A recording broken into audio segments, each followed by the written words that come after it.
कुरान पाक ला करके जुनैद बगदादी के सामने रखा और कहा, जुनैद क्या ये मेरे नबी की तस्वीर नहीं है? आंखें देखना हो तो पढ़ो, मा ज़ागल बसर हुआ मा तगा, चेहरा देखना हो तो पढ़ो, वद्दुहा वल्लैलि इज़ा सजा, हाथ देखना हो तो पढ़ो, वमा रमैत इज़ रमैत वलाकिन्नल्लाह रमा, अगर कदम देखना हो तो पढ़ो, ला उक़सिमु बिहादल बलद व अंत हिल्लुम बिहादल बलद, अगर सीना देखना हो तो पढ़ो, अलम नशरह लका सदरक व वदअना अन्का विज़रक, अगर इस नबी की गुफ्तार देखना हो पढ़ो, वमा यंतिकु अनिल हवा इन हुवा इल्ला वहयु यूहा, इस महबूब की अताएं देखना हो तो पढ़ो, इन्ना आतैना कल कौसर, नारे तकबीर।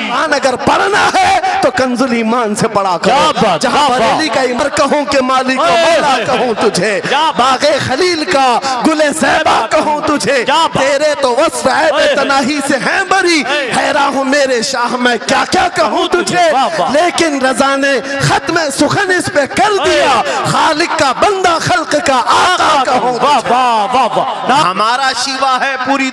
इल्म जो है आज कमर्शियल बना लिया गया। इल्म इसलिए नहीं, इल्म इसलिए हासिल किया जाता है कि बंदा खुदा को पहचाने, बंदा अपनी हकीकत को पहचाने, जिंदगी गुजारने के उस्लूब उसे मालूम हो जाए।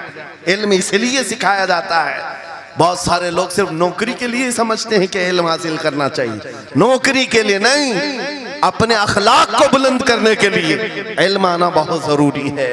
मेरे अजीजों, कुरान अज़ीम वो हिदायत की किताब तुम्हारे पास आई, इस कौम के लिए अलमिया नहीं है तो और क्या है, जो किताब उलूम का ज़ख़ीरा है। आज दुनिया उस किताब पर रिसर्च कर करके नए इल्म व फ़नून हासिल कर रही है। उस किताब को तो हम मुर्दों पर पढ़ने के लिए रखे हैं। वो कुरान अज़ीम जो हिदायत की किताब और सारे उलूम का सर चश्मा है, उस किताब को कहां पढ़ते हैं? मैयतों पर। किसी का इंतकाल हो गया तो तीजे में पढ़ेंगे, चहलुम में पढ़ेंगे, नवे में, 20वें में पढ़ेंगे। वो ईसाले सवाब के लिए सिर्फ रखा गया। और उससे थोड़ा आगे बढ़ गए तो कसम खाने के लिए कुरान। आओ चलो हम कसम खाते कुरान पे हाथ रख करके, कुरान पे हाथ रख के। मियाँ क्या कुरान कसम खाने की किताब है? कुरान की वो आयत मैंने सबसे पहले पढ़ी, अल्लाह फरमाता ज़ालिकल किताबु ला रैब फीही, ये वो किताब है जिसमें शक की गुंजाइश नहीं, और ये हिदायत है परहेजगारों के लिए। और कुरान में 3 जगह ये लफ्ज आया है, हुदल लिन्नास, हुदल लिलमुमिनीन, हुदल लिलमुत्तकीन। ये सारे इंसानों के लिए भी हिदायत है, ये सारे ईमान वालों के लिए भी हिदायत है, और परहेजगारों के लिए भी हिदायत है। बारिश हिदायत है, जिसके दिल की जमीन जितनी नरम होगी उतना वो उससे हिदायत उठाएगा। सुभान अल्लाह, बेशक, उतना उससे फायदा उठाएगा। और आज हालात ये हैं, ऐ नौजवानों अपने दिल पर हाथ रख करके बताओ, कुरान कितने लोगों ने पढ़ा है? कुरान कितने लोगों ने पढ़ा? मैं हाथ नहीं उठवाता, किसी भी बात पर हाथ मत उठाया करो, ना ही झूठे हाथ उठाना है, ना सच्चे हाथ उठाना है, ना ही किसी और को शर्मिंदा करना है। अपने दिल पे हाथ रख करके बताओ कुरान कितनी मर्तबा पढ़ लिया। क्योंकि कुरान पाक, बहुत सारे लोग ये समझते हैं मदरसे में बचपन में एक बार पढ़ लिया तो उसका हदिया हो गया, खत्म हो गया है, अब इसके बाद फिर हमारी मैयत पे ही पढ़ा जाएगा।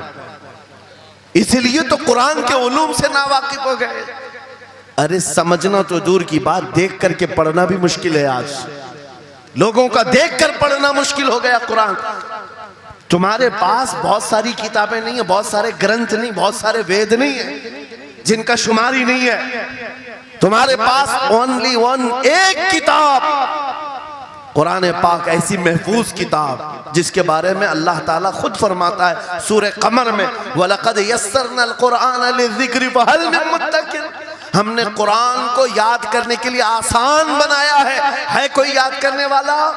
4 बार ये आयत अल्लाह ताला फरमाता है कोई याद करने वाला? अल्लाह जब फरमा रहा है कुरान आसान है तो कौन कहता है ये मुश्किल है? हमने खुद अपने हाथों तबाही को दावत दी है। दर्स कुरान को अगर हमने न भुलाया होता, ये जमाने ने जमाना न दिखाया होता, वो जमाने में मुअज़्ज़ज़ थे मुसलमान होकर, आज हम खार हुए हैं तारीके कुरान होकर। आज हम छोड़े बैठे हुए हैं।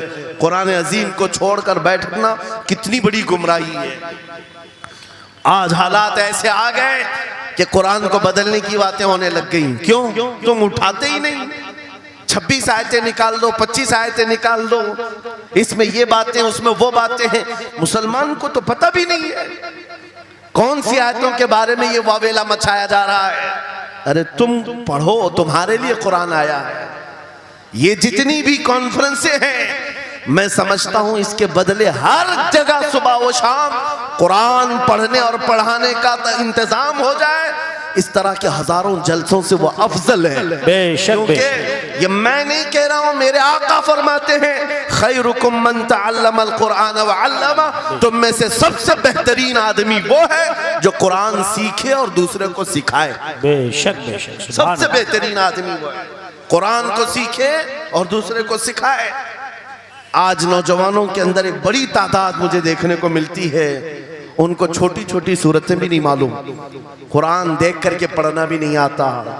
बचपन में हमारे माँ बाप ने हमको सीने से लगा करके कुरान मदरसा भेजने की आदत डाली थी, और जब स्कूल जाते थे तो बस्ता पीछे लगा के जाते थे। पता होगा, स्कूल जाते हैं तो बस्ता पीछे रख के जाते हैं, और कुरान पढ़ने के लिए जाते हैं तो सीने से लगा के जाते हैं। यह हमेशा से एक रीत रिवाज चला, बुजुर्गों का डाला हुआ कि बेटा कुरान हमेशा आगे होगा। लेकिन शऊर आने के बाद तुमने कुरान को पीछे डाल दिया, पीछे को आगे कर दिया। कोई इल्म ऐसा नहीं जो कुरान में मौजूद नहीं, कोई इल्म ऐसा नहीं। वला रतबिन वला याबिसिन इल्ला फी किताबिन मुबीन, मेरा मौला फरमाता है कोई खुश्की और तरी की बात ऐसी नहीं जो हमने कुरान में ना बयान की। वनज़्ज़लना अलैकल कुरान तिबयानन लिकुल्लि शै, रब फरमाता है हमने कुरान में हर चीज का वाज़ेह बयान उतारा है तुम पर। और सैयदना अब्दुल्ला इब्न अब्बास मुफस्सिरीन के सरदार रसूल पाक सल्लल्लाहु ताला अलैहि वसल्लम के चचेरे भाई हजरत अब्दुल्ला बिन अब्बास कहते हैं लौ ज़ाअली इक़ालु बईरिन लवजदतुहु फी किताबिल्लाह, कहते हैं अगर मेरे ऊंट की नकील की रस्सी भी गुम हो जाए मैं उसको किताबुल्लाह कुरान में ढूंढ लूंगा। क्या बात, वाह वाह वाह वाह, मैं उसको कुरान में ढूंढ लूंगा। उनके पास उलूम कुरान थे। और आप क्या समझते हैं कुरान में क्या नहीं है? साइंस की वो इजादात को अगर आप लेकर के बैठे, मैंने अपना पूरा बयान रिकॉर्ड किया है 2 साल कबल ही। यहाँ वक्त की किल्लत है, मैं आपके सामने अर्ज करता हूँ 16वीं सदी के बाद या 18वीं सदी के बाद साइंस की तरक्कियात ने अपना पैर जमाना शुरू किया है इस रुए जमीन पर, जबकि मेरे मुस्तफ़ा करीम सल्लल्लाहु ताला अलैहि वसल्लम की जुबान अक़दस से निकले हुए कलमात जो कुरान में मौजूद हैं, उठाओ और मैं बताता हूँ हर चीज का इल्म कुरान में मौजूद है। जब कोई सोनोग्राफी का इंतजाम नहीं था, ना सिटी स्कैन हो सकता था, ना एक्सरे का कोई इल्म किसी के पास था, उस वक्त कुरान कह रहा है एम्ब्रियोलॉजी के बारे में। क्या बात, एम्ब्रियोलॉजी क्या है? बच्चा पैदा होने की जो उसके नशो नुमा की जो मुद्दत होती है, किस तरह पेट में बच्चे की तख्लीक होती है। कुरान में मौला फरमाता है थुम्मा जअलनाहु नुतफतन फी क़रारिन मकीन थुम्मा खलक़नल नुतफत अलक़तन फ़खलक़नल अलक़त मुदग़तन फ़खलक़नल मुदग़त इज़ामन फ़कसौनल इज़ाम लहमा थुम्मा अंशअनाहु ख़ल्क़न आख़र फ़तबारकल्लाहु अहसनुल ख़ालिक़ीन। मौला फरमाता है हमने नुतफे से अलक़ा बनाया। नुतफा क्या है? स्पर्म का वो एक कतरा जो मर्द के जरिए से औरत के रहम में जाता है, उसके बच्चे की थैली में जाता है, एक नुतफा, एक बूंद, जिसको नुतफा कहा गया है। मौला फरमाता है हमने नुतफे से अलका बनाया। अलका किसको कहते हैं? साइंस में पढ़ने वाले अगर स्टूडेंट्स हो तो समझ जाएंगे।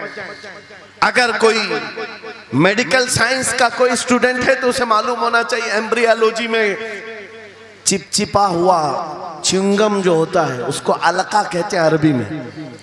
और आज साइंस ये कहती है कि पहले बाप के नुतफे के एक कतरे से एक छोटा सा खून का टुकड़ा बनता है जो चिपचिपा होता है, फिर उसके बाद एक गोश्त का टुकड़ा होता है, फिर उसके बाद उसमें हड्डियां बनती हैं, फिर उसके बाद उस पर चमड़ियां आती हैं, फिर उसके बाद उसकी आंखें, सारी चीजें बन जाती हैं। ये प्रोसेस है 9 महीने माँ के पेट में, और हर एक के वीक्स गिने हुए हैं। फर्स्ट वीक में क्या होता है, सेकंड वीक में क्या होता है, थर्ड वीक में क्या होता है, एम्ब्रियोलॉजी का पूरा इल्म है। साइंस आज 21वीं सदी में इस एम्ब्रियोलॉजी को तुम्हारे सामने ला रही है। अरबों के उस दौर की बात कर रहा हूं जहां लोगों को घर बनाने का इल्म नहीं था और कुरान मां के पेट में पैदा होने वाले बच्चे की तख्लीकात बयान कर रहा है। नारे तकबीर।